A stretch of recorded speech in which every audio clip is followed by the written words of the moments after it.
દરેક ચહેરા પર છુપી એક વ્યર્થા હોય છે. ધ્યાનથી વાંચો તો જાણે આખી એક કથા હોય છે.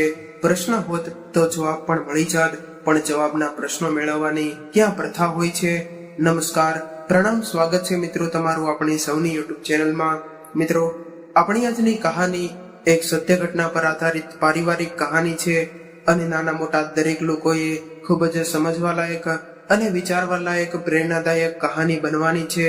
તો મારી તમને વિનંતી છે કે થોડો સમય કાઢીને કહાનીને અંત સુધી ધ્યાનથી સાંભળજો અને કહાની પસંદ આવે તો વિડીયોને લાઈક કરીને વધુમાં વધુ શેર પણ કરજો. તેમજ તમે આવી કેટલી અવનવી કહાની સાંભળવા માંગતા હોય તો આ ચેનલને જરૂરથી સબસ્ક્રાઇબ કરી લેજો, જેથી અમારા આવનારા નવા વિડીયોની માહિતી તમારા સુધી સૌથી પહેલા પહોંચે. તથા કોમેન્ટ બોક્સમાં સાચી શ્રદ્ધાથી હર હર મહાદેવ લખી દેજો, જેથી ભગવાન ભોલેનાથની કૃપા હંમેશા આપણા સૌ પર બની રહે. તો ચાલો મિત્રો, શરૂ કરીએ આજની કહાની. અરે ભાભી, શું વાત છે, આજે તમે એકદમ ફટાકડી લાગી રહ્યા છો. મોનિકાએ તેની પોતરાઈ ભાભી પાયલને પહેલી નજરે જોઈને બોલી ગઈ. ત્યારે પાયલે પહેલા તો આસપાસ જોયું, કારણ કે તેમના ઘરે આજે પરિવારનો એક માંગલિક પ્રસંગ હતો અને આસપાસ બધા ઘરના વડીલો બેઠા હતા. એટલે એને એમ થયું કે કોઈએ સાંભળ્યું તો નથી ને. એ ખાતરી લીધા પછી પાયલ તેની નણંદને હાથ પકડીને સહેજ સાઈડમાં લઈ ગઈ અને તેણે તેને હસતા હસતા ઠપકો આપ્યો કે તું તો સાવ ગાંડી છો, બધા વચ્ચે આવી રીતે શું બકવાસ કહી રહી છે. આ કોઈએ સંભળાવી લીધું તો સાંભળી લીધું તો શું સાંભળી લે, મને એ પણ કંઈ ખોટું નથી કહ્યું. મોનિકા થોડીક મજાકિયા સ્વભાવની છોકરી હતી. પાયલ ભલે એની પોતરાઈ ભાભી હતી અને તેમની બંનેની ઉંમરમાં પણ ફરક હતો, પરંતુ તે બંને વચ્ચે બહેનપણી જેવો સંબંધ હતો. મોનિકા કોલેજના અભ્યાસમાં અર્થે અમદાવાદ જતી રહી હતી, પરંતુ તે પ્રસંગોપાત પોતાના ગામડે આવતી હતી અને જ્યારે તે આવતી ત્યારે તેનો વધુ પડતો સમય તેની પાયલ ભાભી સાથે વિતાવતી હતી. બહુ મોટી આવી હું ક્યાં ખોટું બોલું છું? વળી પાયલ ત્યારે તેનો કાન પકડતા બોલી, બદમાશ, પહેલા મને એ તો તું ક્યારે આવી? પહેલા મને કે તું ક્યારે આવી? મને મેસેજ કેમ ન કર્યો કે તું આવવાની છો? ભાભી, મારે આજે કોલેજમાં ટેસ્ટ હતી માટે હું નહોતી આવવાની, પરંતુ ટેસ્ટ કેન્સલ થઈ તો હું આવી ગઈ. હજુ તો એ બંને આવી રીતે વાતો કરી રહ્યા હતા. એટલી જ વારમાં સમાજની અને ઘરની કેટલી મહિલાઓ ત્યાંથી નીકળી રહી હતી. એટલે ત્યારે પાયલ બધાને એકદમ ભાવપૂર્વક બોલાવી રહી હતી. ત્યારે વળી પાછી મોનિકા બોલી, ભાભી, સાચે તમે એકદમ ફાઇન લાગી રહ્યા છો. એટલે પાયલે કહ્યું, તું વળી શરૂ થઈ ગઈ. અરે ભાભી, સાચે જ તમારી કસમ, બસ તમે આજે સાવ સિમ્પલ તૈયાર થયા છો તો પણ કેટલા ફાઇન લાગો છો. અને હું આટલું તૈયાર થવા માટે કેટલા કલાક અને કેટલા પૈસા બગાડતા, પણ હજુ હું ભૂત જેવી લાગી રહી છું. ત્યારે પાયલ હસી પડી અને કહ્યું, ખબરદાર, મારી નણંદને ભૂત કહ્યું છે તો એ તો રાક્ષસ ચૂડેલ છે. એના ભાભી એટલું કહી બંને હસી પડ્યા. થોડીક વાર વાતો કર્યા પછી મોનિકાએ પૂછ્યું, મારા ભાઈને હવે કેમ છે? ત્યારે પાયલ થોડુંક સ્મિત લાવી અને એટલું જ બોલી, સારું છે. ત્યારે બંનેની આંખોએ જઈ એકબીજાને જવાબ આપી દીધો. ચાલ હવે હું જાઉં, મારે મોડું થાય છે. તું ક્યાં સુધી રોકાવાની છો? ભાભી, હું સાંજે જ નીકળી જઈશ. હા, પણ આવતા મહિને અઠવાડિયા માટે આવીશ, તો ત્યારે 2 દિવસ માટે ત્યાં રોકાઈ જજે. પાકું ભાભી. એટલું કહી બંને ગળે મળ્યા અને પાયલ પ્રસંગમાંથી બહાર નીકળવા લાગી. હજુ થોડીક જ ચાલી ત્યાં મોનિકાના મમ્મી મળ્યા. અરે વહુ બેટા, ક્યાં જઈશ? કાકી, હું નીકળું. અરે પણ જમવાનું? કાકીએ રહેવા દો, એમની દવાનો ટાઈમ થઈ ગયો છે અને હું જઈશ પછી મમ્મી અહીં આવશે. પણ જમવાનું? અરે કાકી, ઘરની વાત છે. એક કામ કર, તારી સાસુ સાથે હું ટિફિન મોકલાવું છું. અરે ના કાકી, એની કોઈ જરૂરત નથી. ના, હું મોકલાવું છું. જી કાકી, જેમ આપને યોગ્ય લાગે એમ. એટલું કહીને પાયલ નીકળી ગઈ. પાયલે ત્યાંથી નીકળી ગયા પછી ઘણી બધી મહિલાઓ તેના વિશે જ વાત કરી રહી હતી. કોઈક એના હાલ પર અફસોસ કરી રહ્યું હતું કે જુઓ તો કેવી ડાઈ છોકરી છે અને વિચારીને કેવા દિવસો જોવા પડે છે. કોઈક એના રૂપને જોઈને કહી રહ્યું હતું કે કેવી રૂપાળી છે, કે આટલી સાદગીમાં પણ આટલી સુંદર લાગે છે. ઉંમર હોવા છતાં પણ ઘારે ધારે તો કોઈ કુંવારો છોકરો અને પરણવા રાજી થઈ જાય. અને આ બિચારી ના કિસ્મત જુઓ, કોઈ તો વળી એને જ અપશુકનિયાળ સમજી રહ્યા હતા. જે દિવસથી એ પરણીને આવી ત્યારથી આખા પરિવારનો શોથ વાળી નાખ્યો.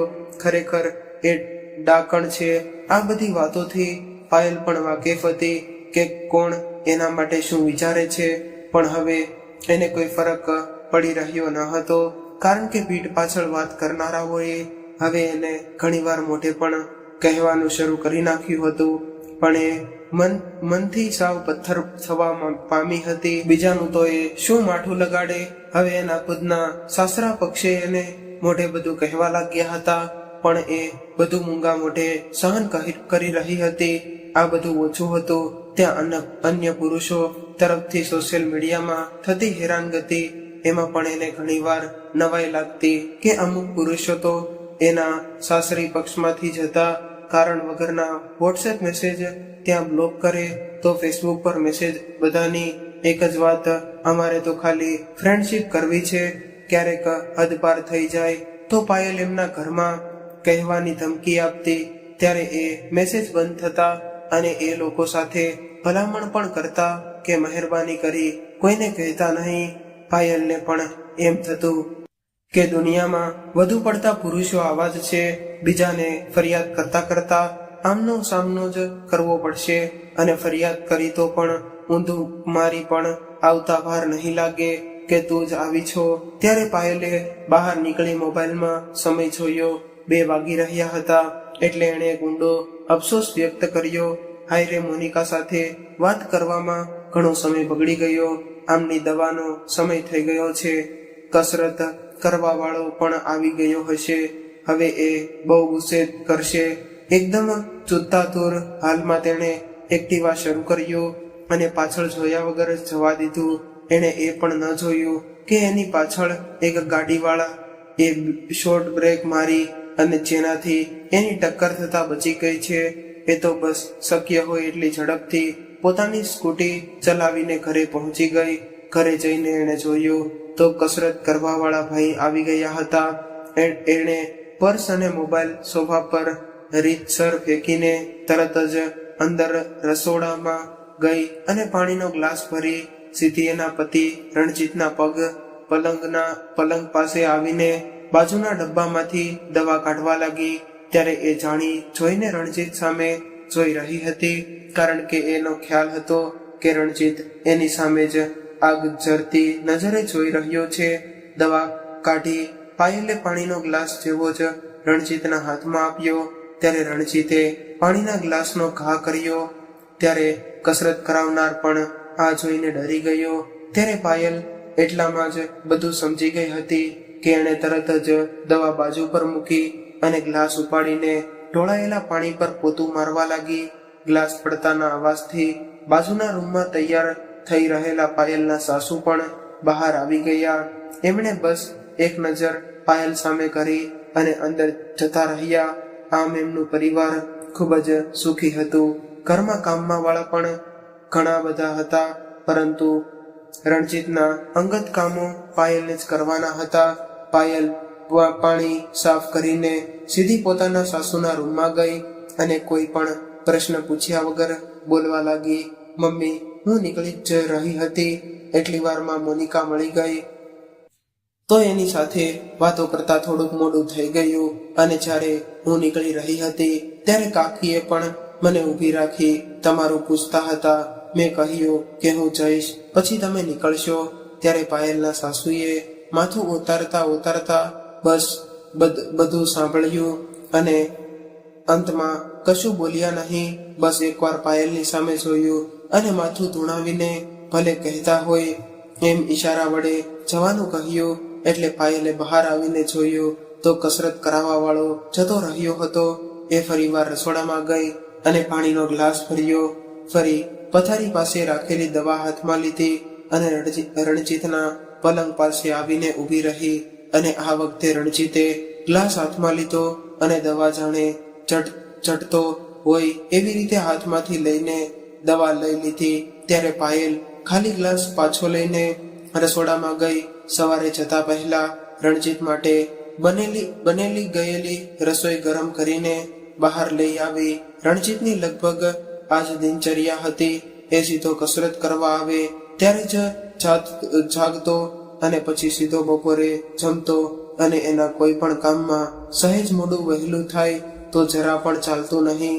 એ એની બહેન હોય કે પછી માં કે ભલે પછી પાયલ એ બધાને ખખાવી મૂકતો અને ક્યારેક તો એટલો ઉગ્ર બનીને એની રાડો પાડતો કે જાણે હમણાં કોઈનું ખૂન કરી નાખશે.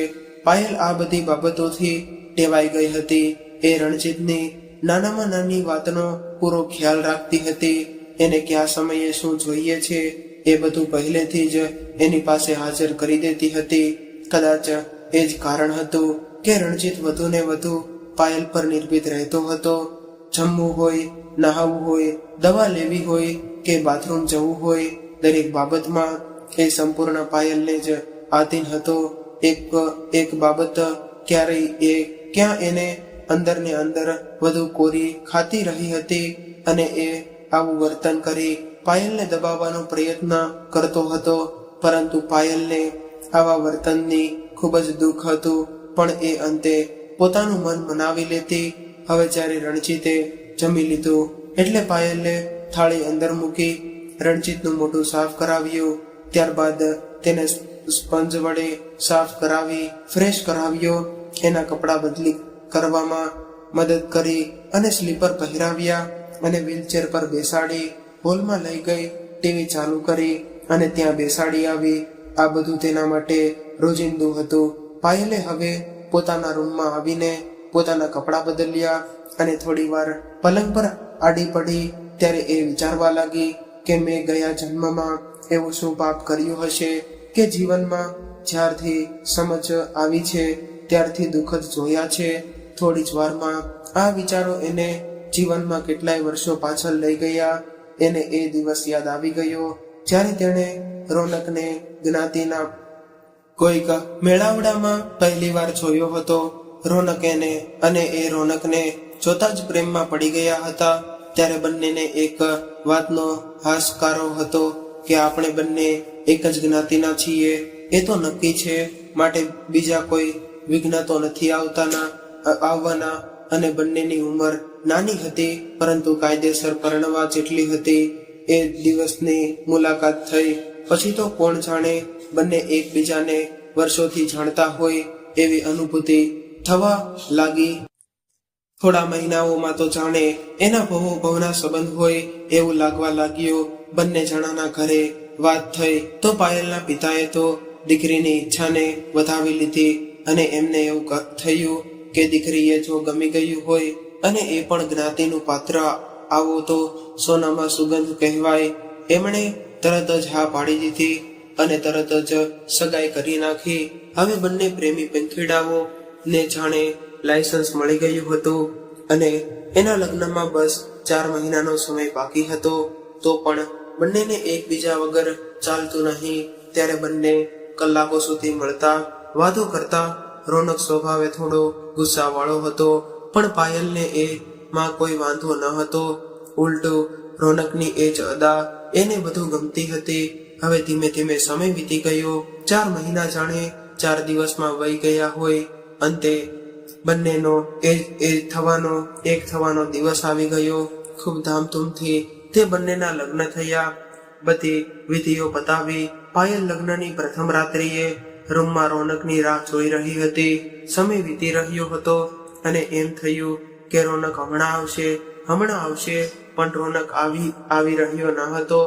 એટલે પાયલે રોનકની બહેનને પૂછ્યું તો એણે કહ્યું કે એના ભાઈના મિત્રોએ એને બેસાડી રાખ્યો છે અને પૈસા માંગી રહ્યા છે અને ભાઈ આપી રહ્યો નથી.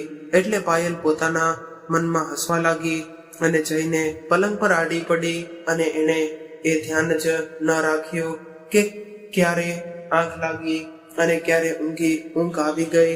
અડધી રાત્રે પાયલના રૂમના દરવાજા પર ટકોર પડી. લગ્નના થાકને કારણે પાયલને પણ ગાઢ ઊંઘ આવી ગઈ હતી. અચાનક પાયલના કાનમાં જોરથી અવાજ સંભળાયો કે કોઈ દરવાજો ખખડાવી રહ્યો છે. એ એકદમ બેબા કળી બની ગઈને જાગી અને કપડાં સરક કર્યા, કારણ કે એને એમ હતું કે જાણે પોતે હમણાં સૂઈ હશે. દરવાજા પર કદાચ કોઈ સાસરી વાળું હશે એવું વિચારીને જેવો એણે દરવાજો ખોલ્યો તો સામે રોનક ઊભો હતો. રોનકને જોઈને પાયલ થોડીક સહજ થઈ ગઈ. અરે તું રોનક છો? રોનક, હું તો સૂઈ ગઈ હતી. આટલી વાર કેમ લાગી? આ ત્રણેય પ્રશ્નોએ જાણે હલાવી ફરિયાદ કરી હોય એવા સ્વરે પૂછ્યું, પણ સામે કોઈ જવાબ ન મળ્યો. પછી એણે સરખું નીકળીને જોયું તો ખ્યાલ આવ્યો કે રોનક ઊભો રહી શકે એવી હાલતમાં પણ ન હતો.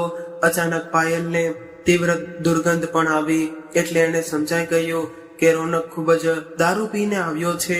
રોનક એકદમ રૂમમાં ઘસી આવ્યો અને બોલવાનું શરૂ કર્યું. આટલી વારથી દરવાજો પછાડું છું, સંભળાતું નથી, બહેરી થઈ ગઈ છો. આ સાંભળીને પાયલ તો એકદમ સ્તબ્ધ થઈ ગઈ. એણે રોનકનું આ રૂપ આથી પહેલા ક્યારેય જોયું ન હતું અને પોતે ક્યારેય દારૂને હાથ પણ નથી લગાડતો એવું રોનકે એને જણાવ્યું હતું. ત્યારે પાયલે તો કોઈ જવાબ જ ન આપ્યો. એ ચૂપચાપ ઊભી રહી. ત્યારે રોનક સાવ લબ વગરનું કશું બડબડ કરી રહ્યો હતો. પાયલને તો એમાંથી કંઈ સમજાઈ રહ્યું ન હતું. ત્યારે રોનકે થોડી વાર પછી પાણી માંગ્યું. એટલે પાયલને એમ કે હવે કંઈક હોશમાં આવ્યો હશે. એ પાણી લઈને રોનકની પાસે ગઈ. ત્યારે રોનક લાંબો થઈને પડ્યો હતો. ત્યારે પાયલ પાણી આપતા ધીમા સ્વરે ડરતા બોલી, રોનક, તું આટલો બધો દારૂ પીને કેમ આવ્યો છો? આટલું સાંભળતા જ રોનક એકદમ બેઠો થઈ ગયો અને એકદમ ગુસ્સે થઈ ગયો. એકદમ ઊંચા અવાજે રાડ પાડતા બોલ્યો કે હું ક્યાં તારા બાપનો પીને આવ્યો છું? મારા લગ્નની ખુશીમાં મારા દોસ્તો પીવડાવે તો એમાં મારે પીવાનો કે નહીં? એમ કહીને ગાળ બોલ્યો અને પાયલના હાથમાંથી ચડતો હોય એવી રીતે પાણીનો ગ્લાસ લઈને એક ઘૂંટડો પીધો. બાકીનું પાણી પલંગ પર જ ઢોળાઈ ગયું. પાયલ કંઈ સમજે એ પહેલા જ રોનકે એનો હાથ ખેંચીને એને પોતાના તરફ ખેંચી લીધો. પાયલ કશું જ સમજે એ પહેલા રોનક ભૂખ્યા વરુની જેમ એને પર તૂટી પડ્યો. ત્યારે પાયલે છૂટવાનો પૂરો પ્રયત્ન કર્યો, પરંતુ રોનકે એના હાથ ઉપાડતા એ શરમ ન કરી. ત્યારે પાયલને એમ થયું કે આવામાં તો એ પોતે કોઈને મદદ માટે પણ કેમ બોલાવે અને શું કહે. રોનક જ્યાં સુધી હોશમાં હતો ત્યાં સુધી પાયલને પીંખતો રહ્યો. પાયલને તો એમ થયું કે પોતે કોઈ ખરાબ સપનું જોઈ રહી છે, કારણ કે રોનક આવું કરે એ એને જાગતી આંખે માનવામાં પણ નહોતું આવી રહ્યું. રોનકની અંદરનો રાક્ષસ શાંત થયો પછી એ સૂઈ ગયો. ત્યારે પાયલને તો જાણે એના શરીરમાં આત્મા જ નથી એવી અનુભૂતિ થઈ રહી હતી. પાયલના સપનામાં અને વિશ્વાસ બંને તૂટી અને બાજુના સૂતેલા દેખાઈ રહ્યા હતા કે આ એ જ માણસ છે જેને મેં પસંદ કર્યો હતો, જેને હું ઓળખતી હતી, જેને હું ચાહતી હતી. અરે, આને તો મેં મારું બધું સોંપી દીધું હતું અને આ વ્યક્તિએ મારી સાથે આવું વર્તન કર્યું. પાયલ શારીરિક અને માનસિક રીતે અતિ સંવેદનશીલ હતી. એને એવું લાગી રહ્યું હતું કે રોનકે એની લાજ લૂંટી લીધી છે. ત્યારે પાયલને એક ઊંડો સદમો લાગ્યો. એ જ અવસ્થામાં આખી રાત પલંગની પાસે બેસીને રોતી રહી. પોતે હવે શું કરે, કોને કહે કે રૂમમાં કાલે એની સાથે શું બન્યું હતું. રોનક સવારે જાગ્યો ત્યારે એની આંખોમાં માંડ ખુલી રહી હતી. એણે આસપાસ જોયું તો પાયલ તૈયાર થઈને પાસેથી જ બારી પાસે બેઠી હતી અને બહારની તરફ જોઈ રહી હતી. રોનકને રોજ સવારે વહેલું જાગી જવાની આદત હતી, માટે જ એ વહેલો જાગી ગયો હતો. બાકી જે પ્રમાણમાં એણે દારૂ પીધું હતું એ પ્રમાણે તો સીધો બપોરે જ જાગત. ત્યારે રોનકને બરોબર ભાન હતું કે ગઈકાલ રાત્રે એણે શું કર્યું હતું અને એ જ હરકતને કારણે પાયલ ખૂબ જ ગુસ્સામાં છે એ પણ એ સમજી ગયો હતો. એ માટે એ ધીમેથી પાયલની પાસે ગયો. ત્યારે પાયલનું ધ્યાન જ ન હતું કે એ તો બસ પોતાની દુનિયામાં અને ગઈકાલ રાતના સદમામાં હતી. ત્યારે રોનકે ધીમેથી પાયલના ખભા પર માથું મૂક્યું અને એ કંઈ સમજે કે બોલે એ પહેલા જ માફી માંગવા લાગ્યો. પાયલ, તારી કસમ, હું કોઈ દિવસ આટલું બધું નથી પીતો, પણ કાલે રાત્રે આપણા લગ્નની ખુશીમાં મારા દોસ્તારોએ પાર્ટી આપી હતી અને 2 દોસ્તારો જેનાથી મને ખાસ મળાવ્યું હતું એ બંને વિદેશથી ખાસ આવ્યા હતા. એમના આગ્રહથી ને કારણે થોડુંક વધુ થઈ ગયું. ત્યારે પાયલે આટલેથી જ રોનકને અટકાવીને બોલવાનું શરૂ કર્યું અને થોડોક નહીં પણ ખૂબ જ વધી ગયો હતો. અને એ નશામાં તે આ શું કર્યું જો એમ કહીને એણે પોતાના શરીર પરના નિશાનો બતાડ્યા. એ જોતા જ રોનકને પણ ખૂબ જ પસ્તાવો થયો અને પોતે ખરેખર અપરાધી ભાવ અનુભવી રહ્યો હોય એવું મોટું કરી નાખ્યું. ત્યારે પાયલે આગળ બોલવાનું શરૂ કર્યું. રોનક, ભલે આપણે બંને એક જ જ્ઞાતિના છીએ, પણ મેં તારી સાથે પ્રેમ કરીને લગ્ન કર્યા છે અને હું ખૂબ જ સિમ્પલ છોકરી છું. અમારા પરિવારમાં પણ આવું બધું મેં જોયું નથી. મને કાલે માનવામાં નહોતું આવતું કે એ તું જ છો. તું એકદમ જાનવરની જેમ વર્તન કરી રહ્યો છો. રોનક, મને આ બધું જરાય પસંદ નથી. મેં કાલે નક્કી કરી નાખ્યું હતું કે સવાર થતા હું તારી સાથે વાત કરી લઈશ. હવે રોનક સમજી ગયો હતો કે વાત થોડી વધુ બગડી ગઈ છે. એટલે રોનકે તરત જ પાયલના મોઢા આડો હાથ કરી દીધો અને એને બોલતી રોકી નાખી. સાંભળ પાયલ, કાલે જે થયું એ થયું. બીજી વાર એવું કોઈ દિવસ નહીં થાય. અને કાલે થયું એની પાછળ તું પણ ક્યાંય જવાબદાર છો. હું કઈ રીતે જવાબદાર? પાયલે થોડુંક આશ્ચર્યચકિત થઈને પૂછ્યું. એટલે રોનકે કહ્યું, અરે તું કાલે લાગતી જતી એટલી સુંદર, પછી એમાં મારો શું વાંક? કોઈ પણ ઋષિમુનિ તને જોત તો એની તપસ્યા પણ ભંગ થઈ જાય, જ્યારે હું તો સાવ સામાન્ય માણસ છું. એટલું સાંભળીને પાયલ થોડુંક શરમાઈ ગઈ અને જાણે ખોટાડા એટલું જ બોલી. બંને એકબીજાને ગળે મળ્યા અને રાતની બધી કાળી યાદો સૂર્યની વહેલી કિરણ સાથે ગાયબ થઈ ગઈ. ત્યાર પછી થોડાક દિવસો સુધી બધું બરોબર ચાલ્યું. રોનકે પાયલને ખૂબ જ પ્રેમ આપ્યો. પાયલને પણ સાસરિયામાં એકદમ બધા સાથે ફાવી ગયું. ક્યારેક રોનક દારૂ પીને આવતો, પણ એ પ્રમાણમાં ઓછું, માટે પાયલ થોડો ગુસ્સો કરીને માફ કરી દેતી. થોડા મહિનાઓમાં જેમ તેમ કરીને વીત્યા. એમ રોનકનું પીવાનું ફરી વધી ગયું અને હવે પાયલના કહેવાથી પણ એને કંઈ પણ ફરક નહોતો. હવે તો ઉલટું એ પાયલ દ્વારા વધુ દલીલ કરવામાં આવે તો એની પર હાથ પણ ઉપાડી લેતો હતો. પાયલ ઘણીવાર એના સાસુ સસરાને ફરિયાદ કરતી અને એ લોકોને દર વખતે પાયલનો જ સાથ આપતા અને રોનકને ખૂબ જ સંભળાવતા, પણ એને કોઈ ફેર નહોતો પડતો. આમ કરતા કરતા લગભગ 6 મહિના નીકળી ગયા હતા. ત્યારે માનસિક અને શારીરિક ત્રાસથી કંટાળીને પાયલે તેના પિતાને વાત કરી અને તેના પિતાએ તરત જ એના સસરા સાથે અને રોનક સાથે વાત કરી અને એને ખખડતા કહ્યું, અમે મારી નાખવા માટે અમારી દીકરીને તમને નથી આપી. જો રોનક સુધરશે નહીં તો અમે પાયલને પાછી લઈ જશું. ત્યારે રોનકના પિતાએ બંને હાથ જોડીને એમની માફી માંગી અને કહ્યું કે અમારો દીકરો અમારું જરાય સાંભળતો નથી અને પાયલ હવે અમારી દીકરી જેવી છે. એને અમે પણ દુઃખી જોઈ નથી શકતા.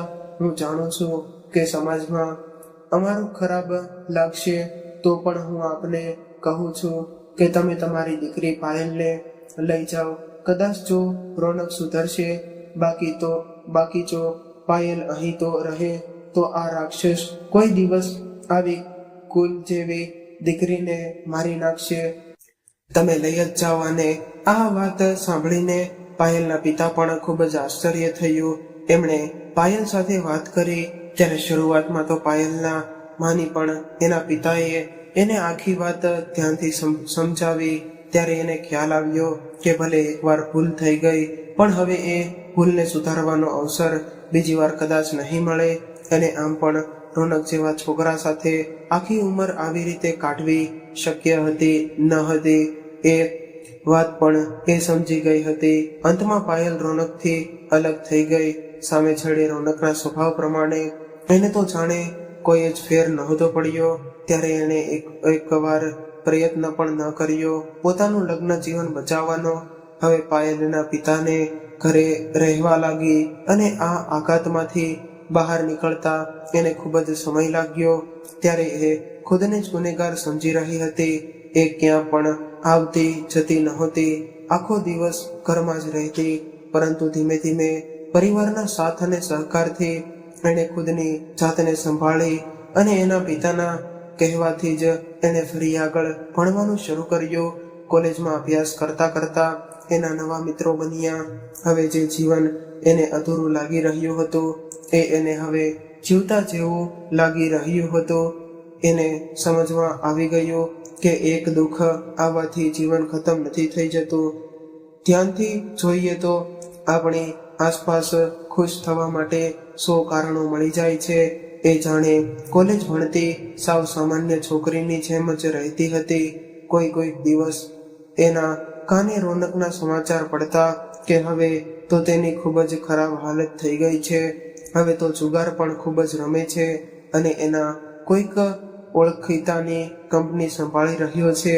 આ સમાચારોએ એક ઝાટકા સાથે જ પાયલ પોતાના મનમાંથી કાઢી નાખતી અને આગળ વધી જતી.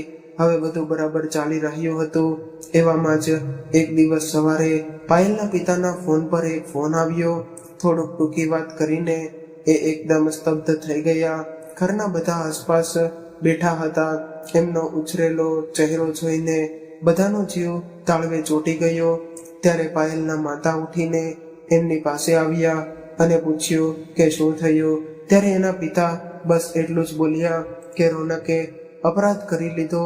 આ સમાચાર સાંભળી બધા સ્તબ્ધ થઈ ગયા. કોઈ કશું બોલ્યા જ નહીં.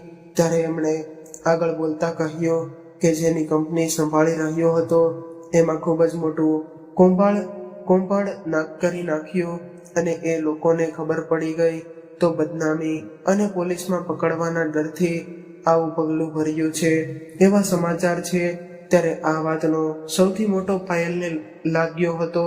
એટલે એ ત્યાંથી ઊભી થઈને પોતાના રૂમમાં ચાલી ગઈ અને રડવા લાગી.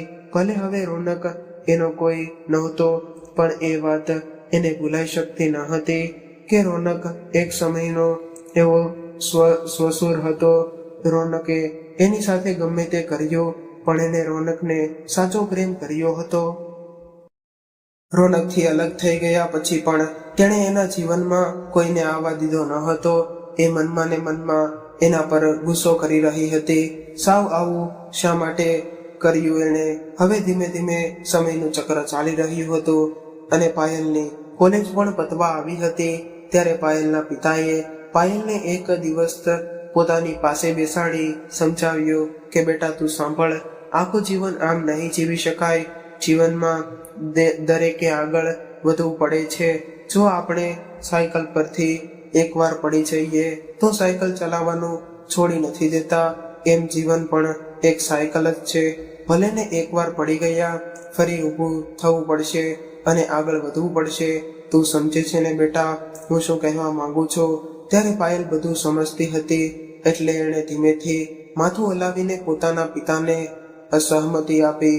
જો બેટા તને કોઈ પસંદ હોય તો તેના પિતા એટલું જ બોલ્યા. ત્યાં પાયલે એમને અટકાવી દીધા અને કહ્યું ના પપ્પા, મેં એકવાર મારી પસંદ સાથે ભોગવી લીધી, હવે બીજી વાર નહીં. તમે જે પસંદ કરો એ જ મારા માટે યોગ્ય છે.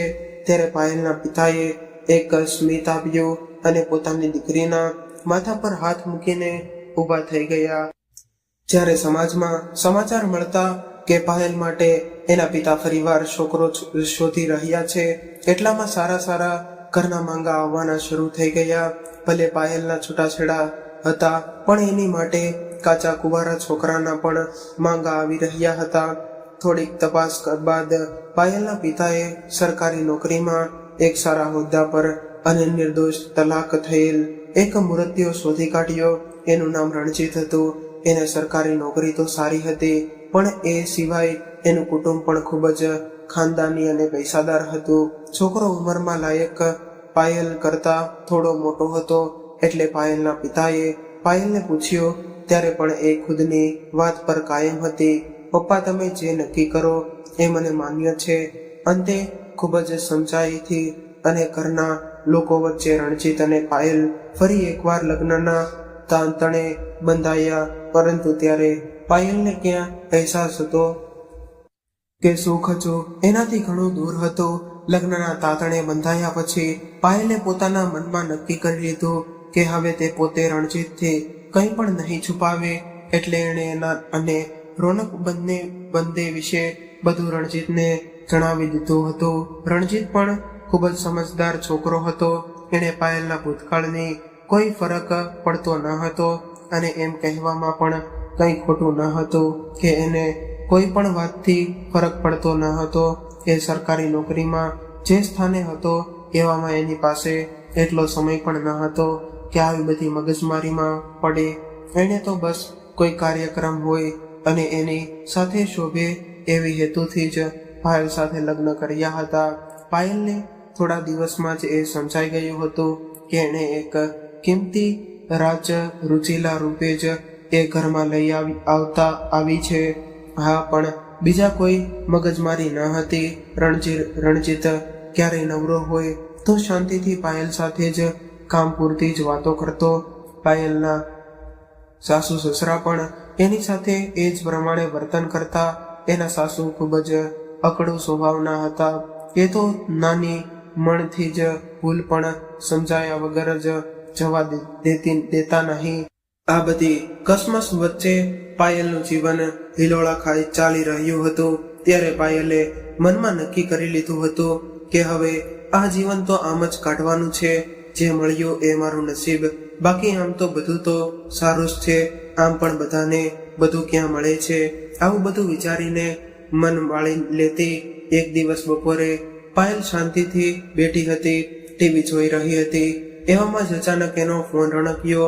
પાયલે નજર કરી તો એના પણ રણજીતને પીએનું નામ વંચાયું. એટલે પાયલને નવાઈ લાગી કે આવા સમયે કેમ ફોન આવ્યો હશે. ટિફિન તો મોકલી દીધું હતું. એણે આશ્ચર્ય વચ્ચે ફોન સ્ક્રીન પર આંગળી ફેરવી અને ફોન ઉપાડ્યો. સામે છેડેથી રણજીતનો પીએ ગભરાયેલા સ્વરે બોલવા માંડ્યો, મેડમ, સાહેબે બેભાન થઈ ગયા છે. ઓફિસમાં ખૂબ કોશિશ કરવા છતાં પણ કંઈ બોલતા નથી. અમે એમને પાસેથી મોટી હોસ્પિટલમાં લઈ જઈએ છીએ. આપ જલ્દી સીધા ત્યાં જાઓ. ત્યારે પાયલ ગભરાઈ ગઈ. એ બસ પૂછી રહી હતી કે ઠીક છે તે છે ને? અરે કહો ને, અમે બસ હોસ્પિટલ પહોંચી ગયા છીએ. તમે જલ્દી આવો. પાયલ દોડીને એના સાસુના રૂમમાં ગઈ. એમને જલ્દી અડધી વાત કરી અને એમને સાથે લઈને તે હોસ્પિટલે પહોંચી. ત્યાં જ રણજીતને પીએ સામે આવ્યો અને પાયલ કંઈ પૂછે એ પહેલા જ એણે સામેથી કહી દીધું કે સર અચાનક ઓફિસમાં મારી સાથે વાત કરતા કરતા ઢળી પડ્યા. એટલે સમય બગાડ્યા વગર અમે તેને સીધા અહીં જ લઈ આવ્યા. હમણાં એ અંદર છે. ઇમરજન્સીમાં હોસ્પિટલનું ડોક્ટરનું કહેવું છે કે તેમને બ્રેન હેમરેજ છે. પાયલે આટલું સાંભળ્યું ત્યાં દોડતી તે ત્યાં પહોંચી ગઈ. પાછળ એના સાસુ પણ પહોંચી ગયા. ત્યારે 3-4 ડોક્ટર્સ અલગ અલગ પ્રકારની સારવાર આપી રહ્યા હતા. પાયલ તો એકદમ ગભરાઈ ગયેલી, પણ હવે એણે ધીરજ ન છોડી. એ બસ બહાર ઊભી રહીને ભગવાનની પ્રાર્થના કરી રહી હતી. 2 કલાકની મહેનત બાદ ડોક્ટર રણજીતનો જીવ બચાવવામાં સફળ રહ્યા. ડોક્ટરે બહાર આવીને પાયલને રણજીતની તમામ પરિસ્થિતિની માહિતી આપતા કહ્યું કે તેમનો જીવ બચી ગયો છે, પણ એમનું અડધાથી વધુ શરીર લકવાગ્રસ્ત થઈ ગયું છે. એમાં થોડી ઘણી રિકવરી આવશે, પણ એ માટે ખૂબ જ કસરત કરવી પડશે. હા, બાકી એ થોડો સમય તો હવે પથારી વશ જ રહેવું પડશે. આટલું સાંભળી પાયલને સમજાઈ રહ્યું ન હતું કે તે પોતે શું કહે છે. એણે સૌથી પહેલા રણજીતને દીર્ઘાયુ આપવા માટે ભગવાનનો આભાર આપ્યો. ત્યારબાદ થોડા દિવસ રણજીતને હોસ્પિટલમાં જ રહેવું પડ્યું. પહેલા દિવસથી જ પાયલ બધું છોડીને રણજીતની સેવામાં લાગી ગઈ રહી હતી. રજા લઈને ઘરે ગયા બાદ પણ એ જાણે રણજીતની બીજી માતા બની ગઈ હોય એમ એક માતા એના બાળકનું ધ્યાન રાખે એથી વધુ કાળજી પાયલ રાખી રહી હતી. શરૂમાં રણજીત પણ પૂરો સાથ સહકાર આપી રહ્યો હતો, જેને કારણે રિકવરી પણ ઝડપથી આવી રહી હતી. એના બંને હાથ અને મોઢું એકદમ લકવા મુક્ત થઈ ગયા હતા, પણ કમરથી નીચેનો ભાગ બિલકુલ કામ કરી રહ્યો ન હતો. એ માટે તેને બેસવાનું અને ચાલવાનું બિલકુલ બંધ હતું. હવે પછીનો સમય ખૂબ જ કપરો હતો, કારણ કે એની સારવાર પણ થોડી જટિલ હતી. એ બધા અંગોની કસરત પણ ખૂબ જ પીડાદાયક હતી. ધીમે ધીમે રણજીત પણ કાંટાવળા લાગ્યો હતો. હવે જાણીએ એની ધીરજ ખૂટી ગઈ હોય એવું લાગી રહ્યું હતું. એની માનસિક અને શારીરિક ધીરજ ખૂટી રહી હતી, જેને કારણે એનો સ્વભાવ બગડી રહ્યો હતો. એ નાની વાતે પોતાના પરિવારજનો પર ગુસ્સો કરી લેતો. એ પાયલ દવા કે કસરત માટે જીદ કરે તો પણ એને ગમે તેમ કહી દેતો. ત્યારે પાયલ મોટું મન રાખીને બધું જતું કરતી. એનો બસ એ જ ધ્યેય હતો કે ગમે તેમ કરી પોતાના પતિને પાછો ચાલતો કરીને જ રહેશે. પરંતુ ત્યારે રણજીતને શારીરિક કરતા જાણે માનસિક આઘાત વધુ લાગી રહ્યો હોય એવું વર્તન કરી રહ્યો હતો. એનાથી હવે એ સહન થઈ રહ્યું ન હતું કે તે પોતે સાવ આમ પથારીવશ પડ્યો છે. એને પડ્યા બસ એ જ આદર આવતું કે એની એક સહી માટે લોકો એની રાહ જોતા, અને આજ સાવ આમ કોઈ પૂછવા પણ નથી આવતું. ધીમે ધીમે એનો સ્વભાવ વધુ બગડતો ગયો. ત્યારે પાયલના સાસરિયા રણજીતને સમજાવતા કરતા કે પાયલને જ દોષી માનતા, કે ક્યારેય ગુસ્સામાં પાયલના સાસુ એવું પણ બોલી દેતા કે તારા પગ પડ્યા ત્યાંથી જ અમારા ઘરની શાંતિ જતી રહી છે. જ્યારે પાયલ સામે કોઈ જવાબ આપતી તો વાત વધીને રોનકની આત્મહત્યા સુધી પણ પહોંચી જતી. પાયલ બધું જ બસ રણજીત માટે સહન કરી રહી હતી. ઘણીવાર એના પિતા પણ એને સમજાવતા કે બેટા, હવે રણજીત સાથે કોઈ ભવિષ્ય નથી. તું તારી આખી જિંદગી ખપાવી નાખીશ તો પણ હવે એ એકદમ ચાલતો થાય એ શક્ય નથી. બેટા, તું પાછી આવતી રે. ત્યારે પાયલ આટલું સાંભળીને જ આકડાઈ જતી અને બસ ટૂંકમાં એટલો જ જવાબ આપતી કે પપ્પા, હવે એ જ મારું નસીબ છે. અને પપ્પા, આવું મારી સાથે થયું હોત અને રણજીત મને મૂકી દેતા તો? ત્યારે એના એ પ્રશ્નનો જવાબ એના પપ્પા આપી શક્યા નહીં. હવે ધીમે ધીમે રણજીતનો વ્યવહાર વધુ ગુસ્સાવાળો બની રહ્યો હતો. હવે એ કોઈ પણ કારણ વગર પાયલ પર શક પણ કરી રહ્યો હતો. તે દિવસે પ્રસંગમાંથી મોડું આવવા બદલ એણે એની સામે ગ્લાસ ફેંક્યો હતો. ત્યારે પાયલને એમ હતું કે વાત એટલામાં પતી ગઈ છે, પણ એ દિવસે રણજીતે બધી મર્યાદા પાર કરીને ના કહેવાના શબ્દો કહી નાખ્યા. પરંતુ પાયલ એના અને એના પરિવાર માટે બધું સાંભળતી રહી. પરંતુ વાત જ્યારે એના ચરિત્ર પર આવી, એ વાત એનાથી સહન ન થઈ. ત્યારે પાયલના સાસુ પણ ઘરમાં ન હતા, એટલે પાયલે રણજીતના એક પણ સવાલનો જવાબ આપવો યોગ્ય ન સમજ્યો. ત્યારે તો એ એકદમ ચૂપ રહી. પરંતુ સાંજે જ્યારે એના સાસુ આવ્યા તો એમણે બેસીને આખી વાત કરી અને કહ્યું, મમ્મી, આટલા દિવસો હું તમારા બધાની વાત ફક્ત આમની તબિયત માટે જ સાંભળી રહી હતી કે બસ એકવાર અમને ઊભા કરી દઉં. મારા મા બાપ, મારા ખાનદાન, મારા જૂના લગ્ન જીવન, બધા જ તમે જેમ તેમ બોલતા પણ હું સાંભળી લેતી. પણ આ જ વાત મારા ચરિત્ર પર છે એ હું સહન નહીં કરું, એટલે હું મારા પપ્પાને ઘરે જાઉં છું. બસ તમારી રાહ જોતી હતી કે એમની દવાઓ અને કસરત બાકી બધું તમને સમજાવીને જાઓ, કે જેનાથી તમને કોઈ તકલીફ ન પડે. એમને કહી દેજો કે એનું ધ્યાન રાખે. પાયલની વાત એકદમ સૌમ્ય ભાષામાં હતી, પણ એ વાત એના સાસુને ઉદ્રક લાગી. એમણે એકવાર પણ એને જાતે રોકવાની કોશિશ પણ ન કરી. પાયલ રણજીતને પણ કહ્યા વગર ત્યાંથી નીકળી ગઈ. ત્યારે પોતાના ઘરે સાવ અચાનક બેગ સાથે આવેલી દીકરીને જોઈને એના પિતાએ એક પણ પ્રશ્ન પૂછ્યો નહીં. થોડાક જ દિવસો વીત્યા ત્યાં પાયલના મોબાઈલ પર રણજીતનો મેસેજ આવ્યો. હું જાણું છું કે હું તારી માફીનો પણ હકદાર નથી.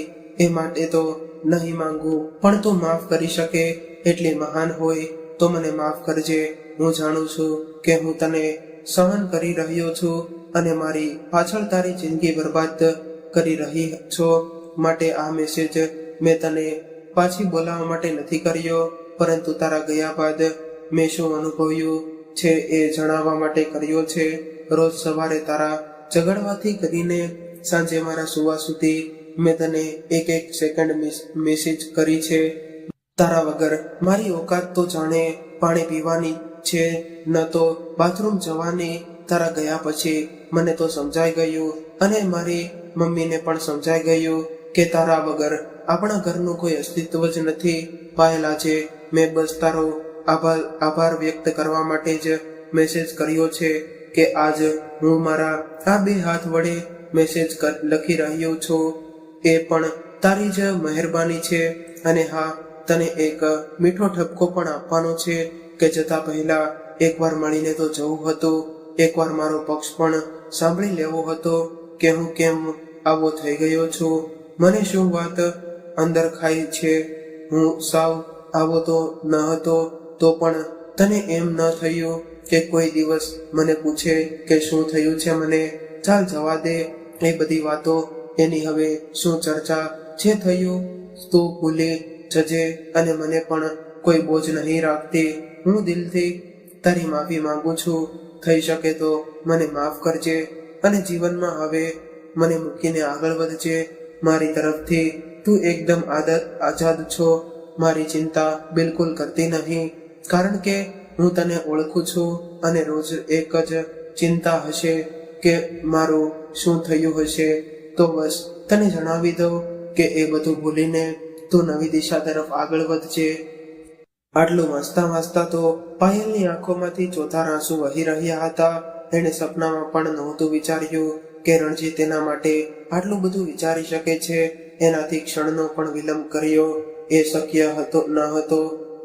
એણે તરત જ પોતાનો સામાન ભર્યો અને બેગ લઈને તૈયાર થઈ ગઈ. એના પિતાએ આજે પણ એને એક જ સવાલ ન પૂછ્યો. બસ ચૂપચાપ એને ગાડીમાં બેસાડી અને એના સાસરે મૂકી આવ્યા. રસ્તામાં પાયલે તેના પિતાને બધી જ વાત કરી. ત્યારે એમને પોતાની દીકરી અને એના સંસ્કાર પર ગર્વ થઈ રહ્યો હતો. પાયલ એના ઘર પાસે ઉતરી અને પોતાના પિતાની સામે જોયું અને અંદર જતી રહી. ઘરમાં રણજીત અને એના મમ્મી રૂમમાં જ બેઠા હતા. ત્યારે 6 આંખો ભેગી થઈ અને કોઈ સવાલ નહીં, કોઈ જવાબ નહીં. બધા બધું સમજી ગયા. પછી પાયલ પાછી કામે લાગી ગઈ. આજે પાયલ અને એના સાસુના પ્રયત્નોને કારણે રણજીત બેસી શકે છે અને વોકર લઈને ચાલી શકે છે. એ વાતની ચર્ચા એ દિવસ પછી આજ સુધી નથી થઈ. હવે રણજીત અને એના સાસુ પાયલને પહેલા કરતા વધુ ઇજ્જત અને પ્રેમ આપે છે. પાયલ એને જ પોતાનું નસીબ સમજીને રાજી ખુશીથી પોતાનું જીવન વિતાવી રહી છે.